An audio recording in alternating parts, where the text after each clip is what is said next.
Okay, y'all, we're going to talk about harvesting spinach and how to take care of it, make sure it's a healthy plant, from picking baby greens to the mature plant itself. So let's get started. Okay, first of all, what we want to do is we want to make sure that we check the pH of our soil. For spinach, it is 6.5 to 8.0 for the pH scale is what you want for your soil to be. If you're planting chard, you can go around 6 pH for the pH level. So first thing we want to do is we want to recognize what we have on our plants for spinach plants. You see these first leaves right here? These are called the water leaves. These are the first things that pop up. You want to remove these from the plant because of the certain fact is if you don't, it gives it a chance for rot and fungus and everything else to get into the plant from the ground. You don't want anything to touch the ground like most plants. Number two, see how curly this new leaf is versus this old leaf right here? This is the second set of leaves, and you'll see how it's much flatter. Now these are going to be a lot tougher and not as tasty as these nice fresh leaves right here. There's the third set of leaves coming up. So here's another one right here. So we want to just go ahead and remove these. You can eat them, and you can go ahead and just go ahead and feed them to your chickens, which is what I will do. So here's another one. You see how flat it is.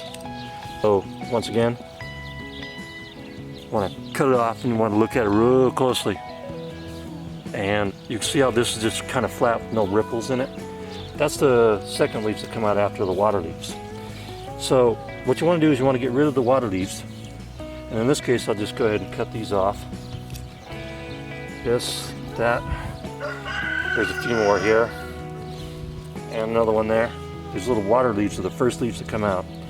And you want the leaves that are starting to, the third set of leaves that come out, to actually eat those instead. That's the best part of the spinach.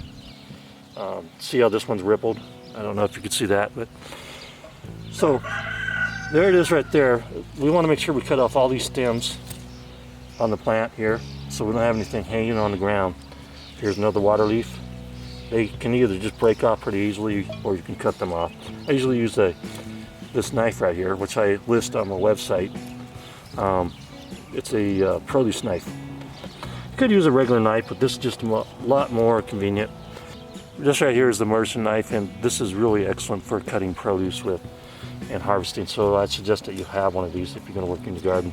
Now, say you, oh, I don't worry about this because I'm going to go ahead and harvest these all the way to until they get really big, and then I'm going to cut them all down and blanch them and freeze and stuff. But the thing is that if you don't do this process right here, you've got the possibility of an infection getting into your plants from the ground.